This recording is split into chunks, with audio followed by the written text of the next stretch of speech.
Alhamdulillah, I'm here with my very good friend Ali Banat.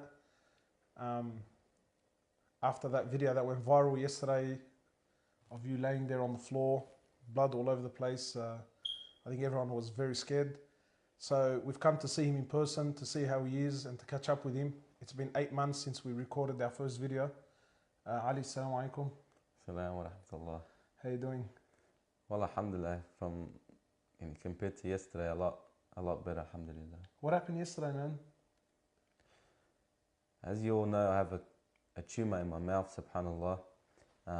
The doctors have told me that slowly the tumor is going to start to corrode, and all my vessels inside my mouth will start to erupt and cause a lot of bleeding, to the point where one day, subhanallah, it'll cause that much bleeding that they won't be able to stop it, and it could kill me.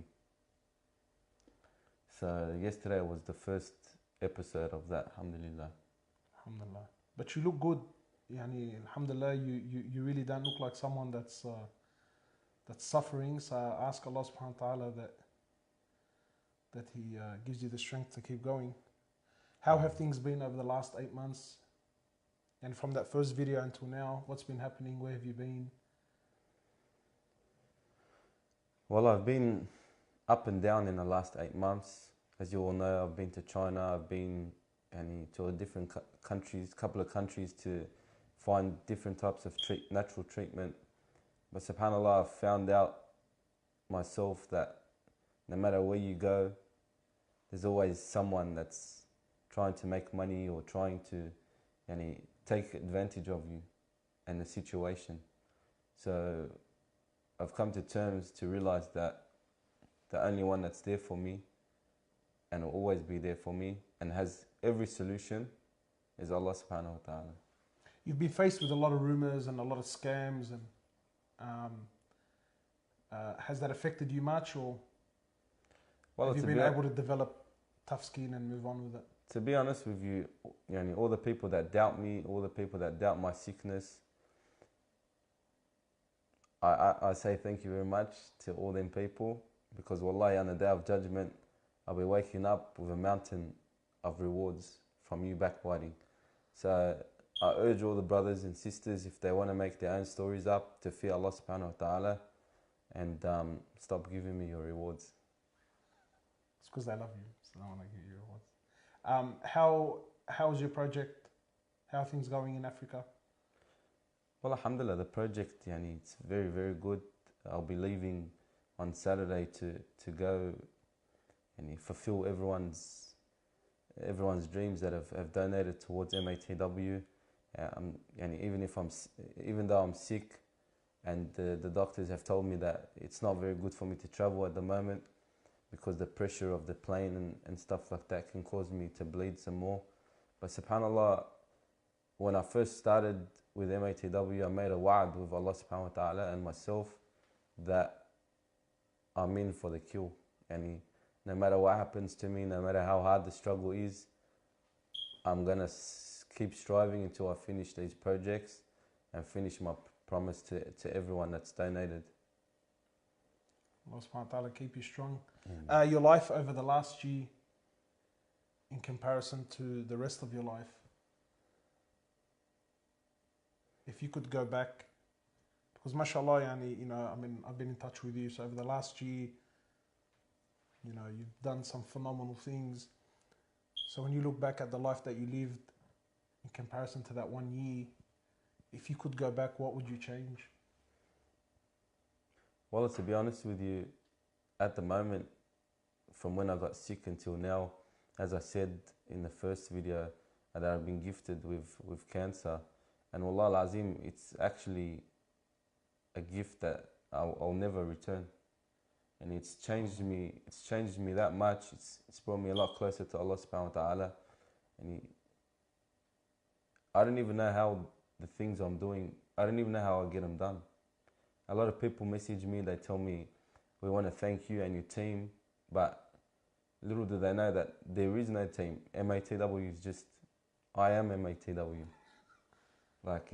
We've managed to reply to all the Facebook, I managed to reply to all the people on Instagram, And it's just like, it's pretty much a one-man army. Allah subhanahu wa ta'ala is, I don't know where all this strength is coming from. A lot of people see me, they feel that I'm not even sick. That's why a lot of accusations have been made that I'm not sick.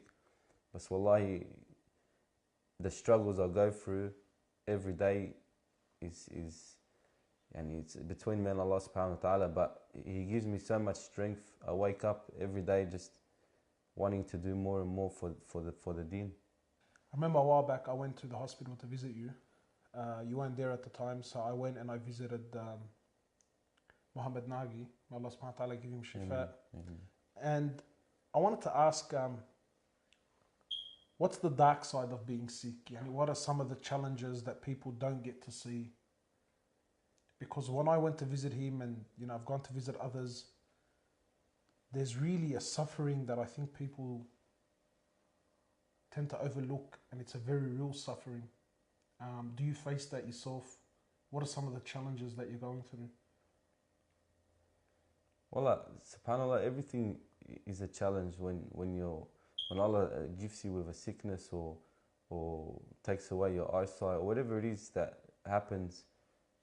There's always something from your life that has to change, either for the better or for the better to come closer to Allah subhanahu wa ta'ala, or for better for yourself. But sometimes people, like for example food, there's not much food that I can eat at the moment. For example, when I get pain, there's not much people that I want to tell about my pain, because like I don't want to put my mom or my family through what I'm going through. So I just keep quiet and keep it to myself. Does that hurt though, the fact that you can't share it? I mean, do you sometimes want to scream it out? I mean, you feel like you can't? Well, a lot of times you want to scream it out, but you just have to have patience and have tawakkul in Allah subhanahu wa ta'ala. I think that's the biggest thing that we lack in our community, is tawakkul in Allah subhanahu wa ta'ala. Like a lot of people believe that they do have tawakkul in Allah subhanahu wa ta'ala, but in reality, as soon as someone gets sick, we straight away hand our life and soul to the doctors. And we have to come to realize that before anything, we should ask Allah subhanahu wa ta'ala, pray istikhara. Should we do chemo? Should we do not? Whatever it is that you want to do in life, just take 5 minutes, pray 2 rak'at istikhara and ask Allah subhanahu wa ta'ala if it's the right decision. Because a lot of us are jumping into things. How many brothers have died from this chemo that the so-called Western medicine are giving us, the doctors. And Allah subhanahu wa ta'ala has all the cures written for us in the Quran, like black seed oil, honey, the dates, Zamzam water. And if we really believed from our heart that Allah subhanahu wa ta'ala was telling us the truth, that this in itself is sufficient for us to be cured. I mean, I guess there's no harm in taking other medicines, but this has to be our core, and that we have to have firm belief.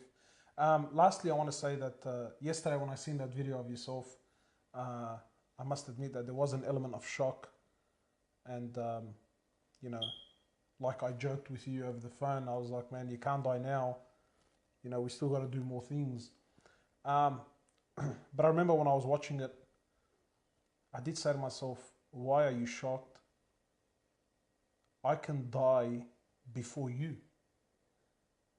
But still we think, because you got a sickness, so you're definitely going to die before me.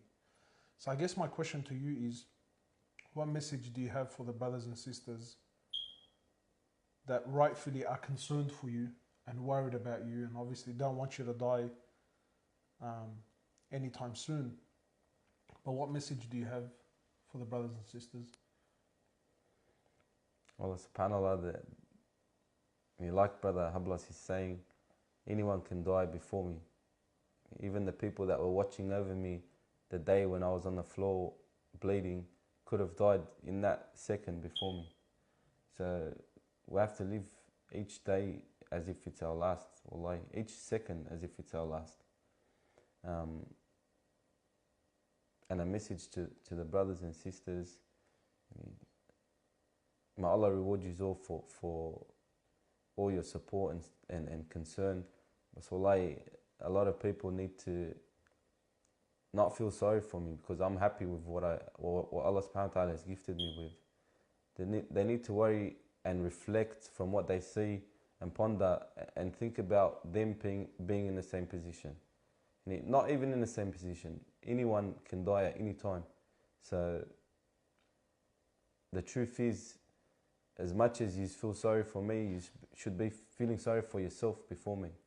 Because alhamdulillah, Allah subhanahu wa ta'ala has given me a project. I have something to work for in my life at this time. And I have a project I'm working towards to build my akhirah. And a lot of people neglect that. They want to build their houses, their families, before they build their akhirah, you know what I mean? So just sit down, reflect, and wallah, Make the most of your life. Make the most of it, yeah. And think of you being in a position before feeling sorry for anyone. Tab Ali, lastly, where can people go to get authentic news about yourself and your condition? Daily Telegraph. I've said it once before, if anyone wants to know... Because a lot of people do share your stuff and so I guess, where's the most preferred place people can go to make sure that what they're seeing is definitely authentic? Well, the most preferred place is the Facebook page and the Instagram page, MATW Projects. So if you haven't seen anything posted on there that I've passed away or I'm in hospital or whatever it is, it's not true. Unless it's posted on our page, then believe it, inshallah. Amen. Ask Allah subhanahu wa ta'ala to keep you strong, Ameen. give you shifa, and to use you to empower this ummah. Ameen, inshallah.